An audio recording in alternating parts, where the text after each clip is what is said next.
Carlos Finney, o apóstolo dos avivamentos, de 1792 a 1875. Perto da aldeia de New York Mills, no século XIX, havia uma fábrica de tecidos movida pela força das águas do rio Oriskany.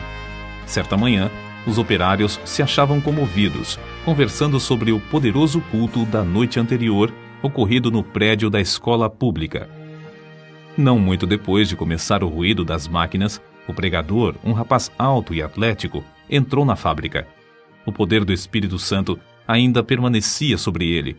Os operários, ao vê-lo, sentiram a culpa de seus pecados a ponto de terem de se esforçar para poderem continuar a trabalhar. Ao passar perto de duas moças que trabalhavam juntas, uma delas, no ato de emendar um fio, foi tomada de tão forte convicção que caiu em terra chorando. Segundos depois, quase todos em volta tinham lágrimas nos olhos, e em poucos minutos o avivamento encheu todas as dependências da fábrica. O diretor, vendo que os operários não podiam trabalhar, achou que seria melhor que cuidassem da salvação da alma e mandou que parassem as máquinas. A comporta das águas foi fechada e os operários se ajuntaram em um salão do edifício. O Espírito Santo operou com grande poder e dentro de poucos dias quase todos se converteram. Disse acerca desse pregador, Carlos Finney, que, depois de ter ministrado a palavra em Gouverneur, no estado de New York, não houve baile nem representação de teatro na cidade durante 6 anos. Calcula-se que durante os anos de 1857 e 1858, mais de 100 mil pessoas foram ganhas para Cristo pela obra direta e indireta de Finney. A sua autobiografia é o mais maravilhoso relato de manifestação do Espírito Santo, excetuando o livro de Atos dos Apóstolos. Abaixo das Sagradas Escrituras, alguns consideram o livro Teologia Sistemática, de sua autoria, a maior obra sobre teologia que existe. Como explicar o seu êxito tão destacado nos anais dos servos da Igreja de Cristo? Sem dúvida, era, antes de tudo, o resultado da sua profunda conversão. Nasceu de uma família descrente e se criou em um lugar onde os membros da igreja conheciam apenas a formalidade fria dos cultos. Finney era advogado. Ao encontrar nos seus livros de jurisprudência muitas citações da Bíblia, comprou um exemplar com a intenção de conhecer as Escrituras. O resultado foi que, após a leitura, achou mais e mais interesse nos cultos dos crentes. Acerca da sua conversão, ele relata na sua autobiografia o seguinte: ao ler a Bíblia, ao assistir às reuniões de oração e ouvir os sermões de Sr. Gale, percebi que não me achava pronto a entrar nos céus. Fiquei impressionado especialmente com o fato de as orações dos crentes, semana após semana, não serem respondidas. Li na Bíblia: pedi e dar-se-vos-á, buscai e encontrareis, batei e abrir-se-vos-á. Li também que Deus é mais pronto a dar o Espírito Santo aos que lhe pedirem do que os pais terrestres a darem boas coisas aos filhos. Ouvi os crentes pedirem um derramamento do Espírito Santo se confessarem, depois que não receberam. Exortavam uns aos outros a se despertarem para pedir em oração um derramamento do Espírito de Deus e afirmavam que assim haveria um avivamento com a conversão de pecadores. Mas, ao ler mais a Bíblia, vi que as orações dos crentes não eram respondidas porque não tinham fé, isto é, não esperavam que Deus lhes daria o que pediam.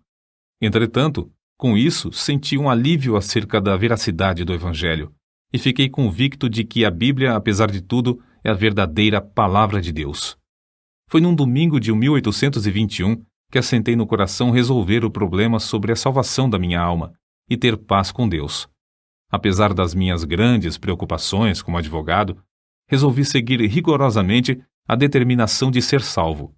Pela providência de Deus, não me achei muito ocupado nem segunda nem terça-feira, e consegui passar a maior parte do tempo lendo a Bíblia e orando. Mas ao encarar a situação resolutamente, achei-me sem coragem para orar, sem tapar o buraco da fechadura. Antes, deixava a Bíblia aberta na mesa com os outros livros, e não me envergonhava de lê-la diante do próximo. Mas então, se entrasse alguém, eu colocaria um livro aberto sobre a Bíblia para escondê-la. Durante a segunda e a terça-feira, a minha convicção aumentou, mas parecia que o coração se havia endurecido. Eu não podia chorar nem orar. Terça-feira, à noite, senti-me muito nervoso e parecia-me estar perto da morte. Reconhecia que, se eu morresse, por certo iria para o inferno. De manhã cedo, fui para o gabinete. Parecia que uma voz me perguntava: por que esperas? Não prometeste dar o coração a Deus? O que experimentas fazer? Alcançar a justificação pelas obras? Foi então que vi claramente, como qualquer vez depois, a realidade e a plenitude da propiciação de Cristo. Vi que sua obra era completa, e em vez de eu necessitar de uma justiça própria para Deus me aceitar, tinha de sujeitar-me à justiça de Deus por intermédio de Cristo. Sem o saber, fiquei imóvel.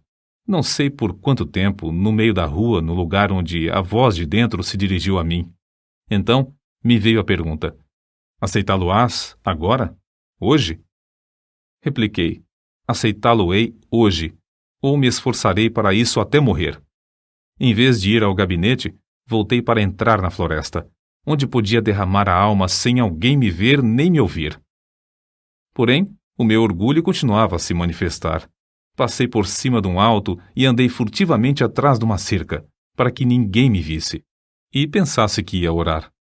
Penetrei dentro da mata cerca de meio quilômetro, onde achei um lugar mais escondido entre algumas árvores caídas.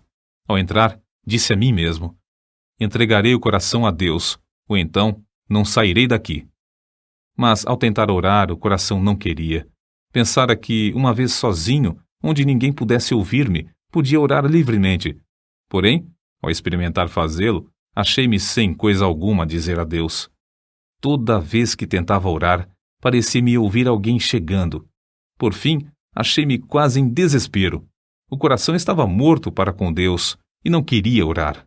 Então, reprovei-me a mim mesmo por ter me comprometido a entregar o coração a Deus antes de sair da mata. Comecei a pensar que Deus já me tivesse abandonado. Achei-me tomado de uma fraqueza demasiadamente grande para ficar de joelhos. Foi justamente nessa altura que pensei novamente que eu via alguém se aproximando e abri os olhos para ver. Logo foi-me revelado que o orgulho do meu coração era a barreira entre mim e a minha salvação. Fui vencido pela convicção do grande pecado de eu envergonhar-me se alguém me encontrasse de joelhos perante Deus, e bradei em alta voz que não abandonaria o lugar, nem que todos os homens da terra e todos os demônios do inferno me cercassem. Gritei: ora, um vil pecador como eu, de joelhos perante o grande e santo Deus, confesso-lhe os pecados e me envergonho dele perante o próximo pecador também, porque me encontro de joelhos para achar paz com o meu Deus ofendido. O pecado parecia-me horrendo, infinito. Fiquei quebrantado até o pó perante o Senhor. Nessa altura, a seguinte passagem me iluminou: então me invocareis, e ireis e orareis a mim, e eu vos ouvirei, e buscar-me-eis e me achareis, quando me buscardes de todo o vosso coração. Continuei a orar e a receber promessas e a apropriar-me delas. Não sei por quanto tempo. Orei até que, sem saber como, achei-me voltando para a estrada. Lembro-me de que disse a mim mesmo: se eu me converter, pregarei o Evangelho. Na estrada, voltando para a aldeia, certifiquei-me da preciosa paz e da gloriosa calma na minha mente. Que é isso? Perguntei-me a mim mesmo. Entristecera eu o Espírito Santo até retirar-se de mim? Não sinto mais convicção. Então, lembrei-me de que dissera a Deus que confiaria na sua palavra. A calma de meu espírito era indescritível. Fui almoçar, mas não tinha vontade de comer. Fui ao gabinete, mas meu sócio não voltara do almoço.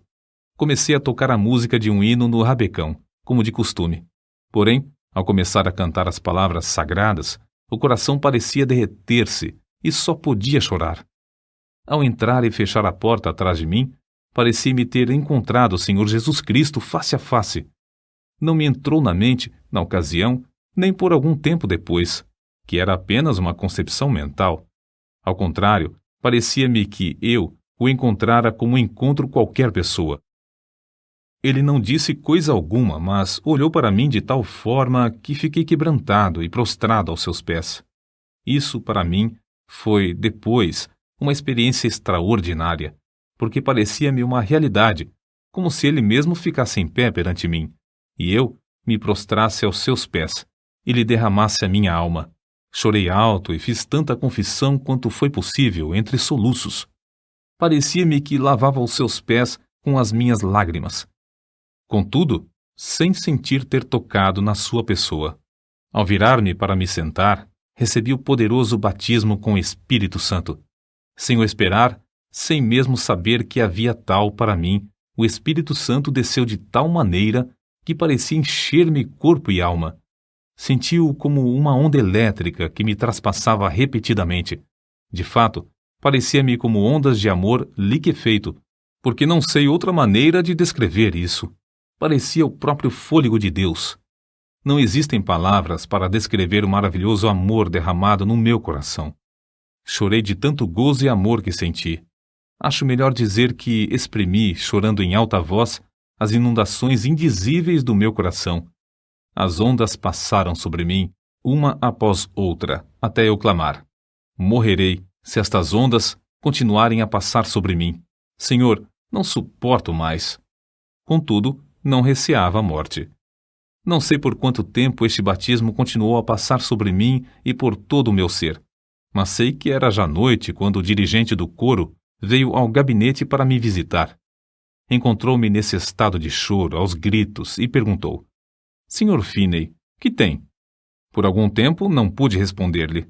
Então ele perguntou mais: Está sentindo alguma dor? Com dificuldade, respondi: Não, mas sinto-me demasiado feliz para viver. Saiu e, daí a pouco, voltou acompanhado por um dos anciãos da igreja. Esse ancião sempre foi um homem de espírito ponderado e quase nunca ria. Ele, ao entrar, encontrou-me no mesmo estado, mais ou menos como quando o rapaz o foi chamar. Queria saber o que eu sentia e eu comecei a lhe explicar. Mas, em vez de responder-me, foi tomado de um riso espasmódico. Parecia impossível evitar o riso que procedia do fundo do seu coração. Nessa altura, entrou certo rapaz que começara a frequentar os cultos da igreja. Presenciou tudo por alguns momentos, até cair ao chão em grande angústia de alma, clamando: Orem por mim! O ancião da igreja e o outro crente oraram, e depois Finney também orou. Logo após todos se retirarem, deixando Finney sozinho. Ao deitar-se para dormir, Finney adormeceu, mas logo acordou por causa do amor que lhe transbordava ao coração. Isso aconteceu repetidas vezes durante a noite. Sobre isso, ele escreveu depois: Quando me acordei de manhã, a luz do sol penetrava no quarto. Faltam-me palavras para exprimir os meus sentimentos ao ver a luz do sol. No mesmo instante, o batismo do dia anterior voltou sobre mim. Ajoelhei-me ao lado da cama e chorei pelo gozo que sentia. Passei muito tempo sem poder fazer coisa alguma senão derramar a alma perante Deus. Durante o dia, o povo se ocupava em falar da conversão do advogado. Ao anoitecer, sem qualquer anúncio do culto, ajuntou-se uma multidão no templo. Quando Finney relatou o que Deus fizera na sua alma, muitos foram profundamente tocados.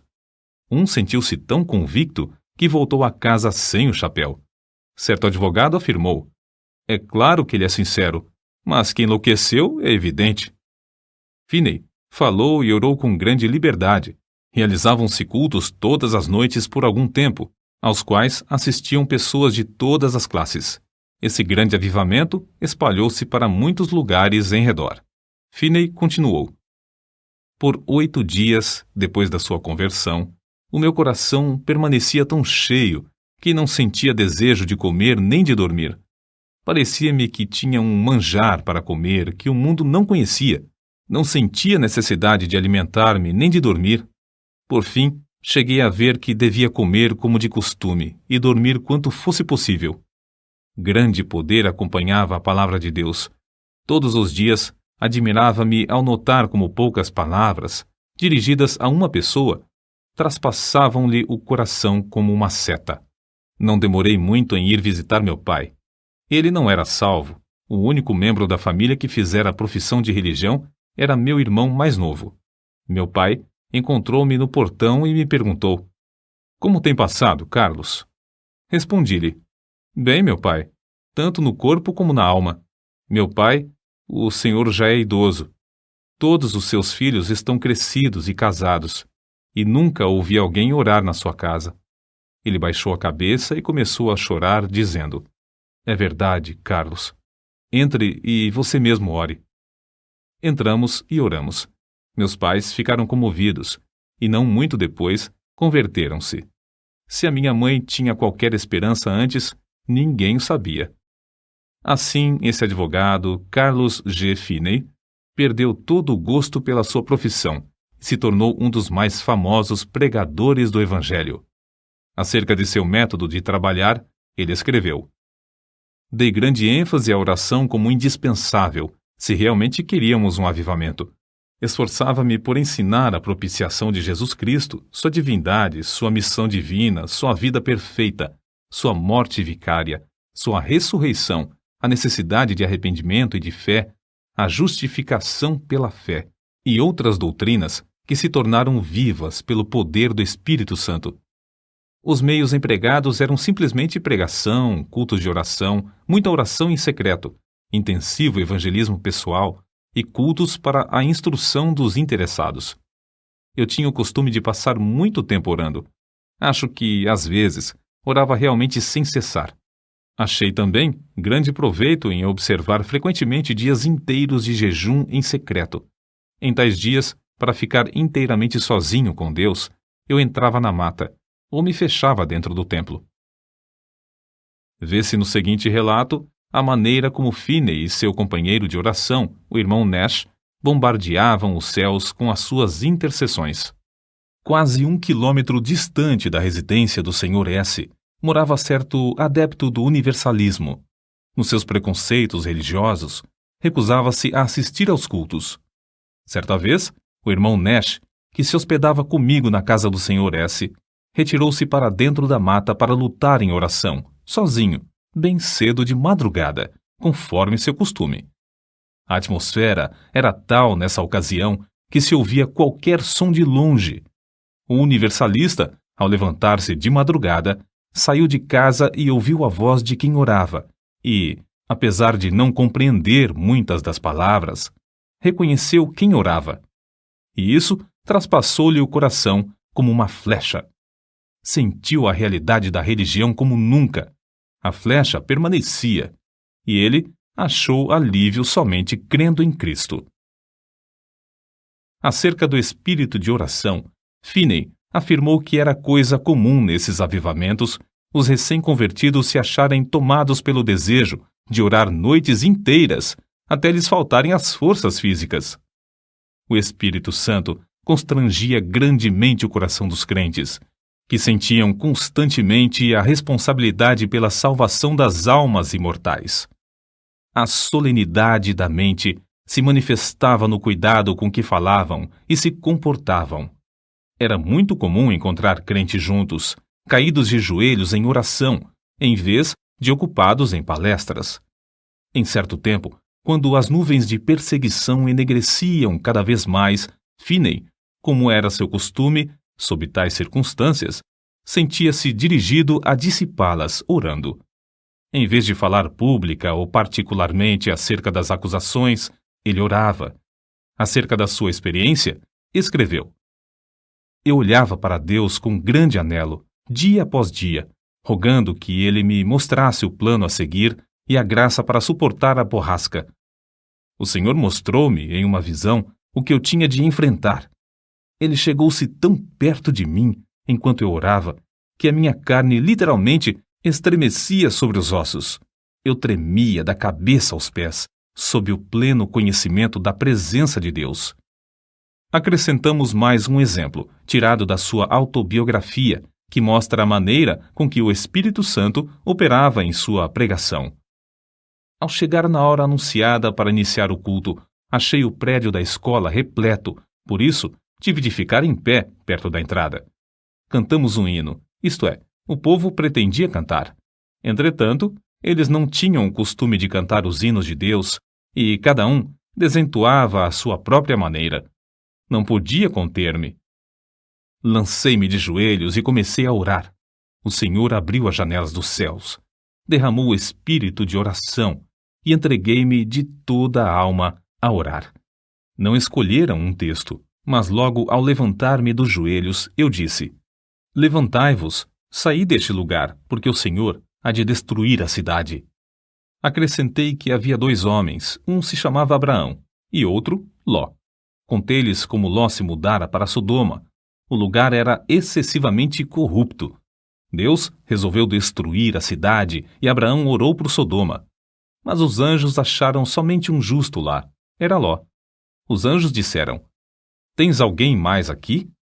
Teu genro e teus filhos e tuas filhas e todos quantos tens nessa cidade, tira-os fora deste lugar, porque nós vamos destruir este lugar, porque o seu clamor tem engrossado diante da face do Senhor, e o Senhor nos enviou a destruí-lo. Ao relatar estas coisas, os ouvintes se mostraram irados a ponto de me açoitarem. Nessa altura, deixei de pregar e lhes expliquei que compreendera que nunca se realizara culto ali e que eu tinha o direito de, assim, considerá-los corruptos.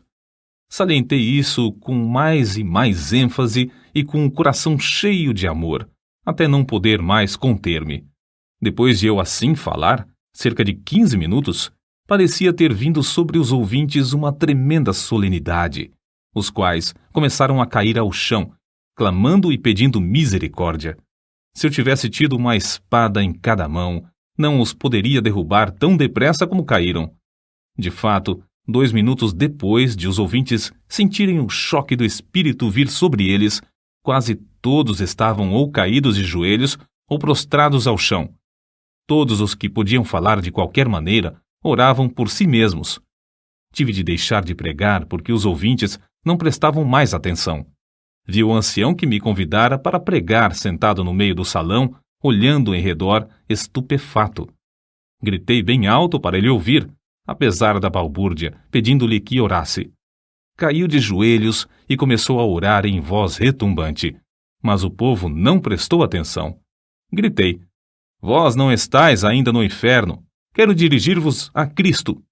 O coração transbordava de gozo ao presenciar tal cena.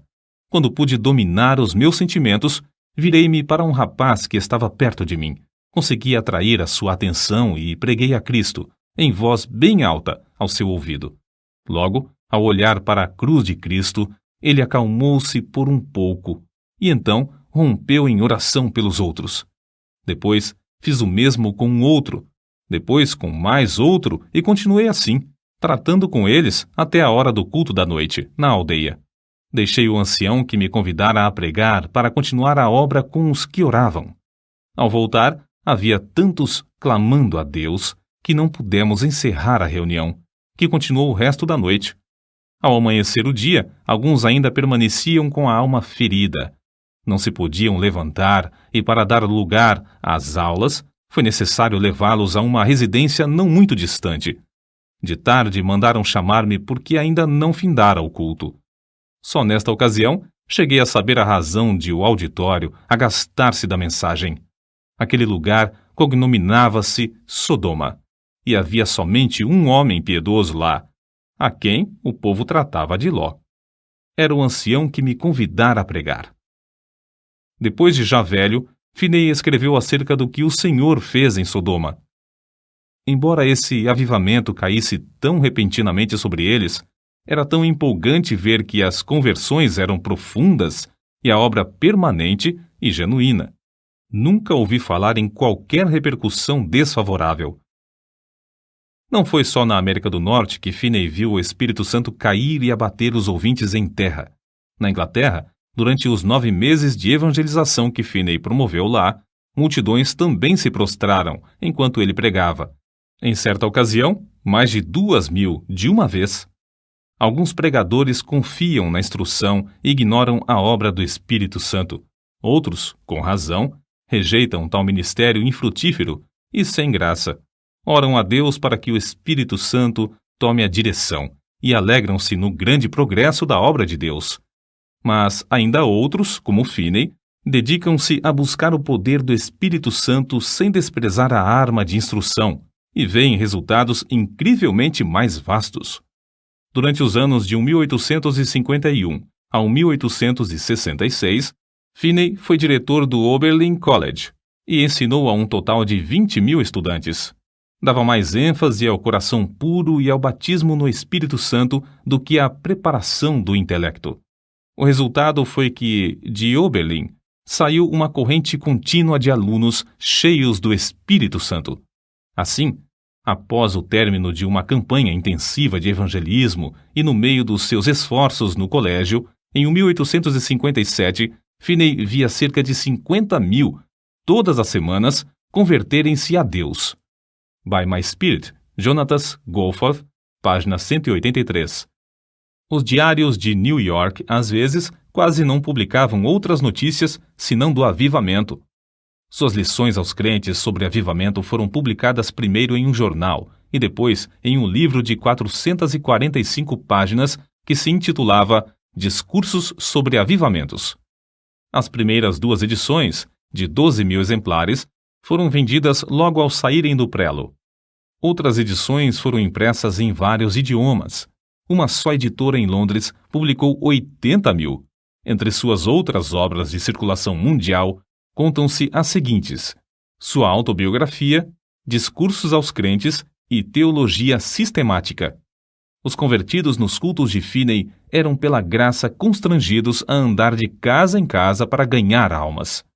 Ele mesmo se esforçava para preparar o maior número de obreiros em Oberlin College, mas o desejo que ardia sempre em tudo era o de transmitir a todos o espírito de oração.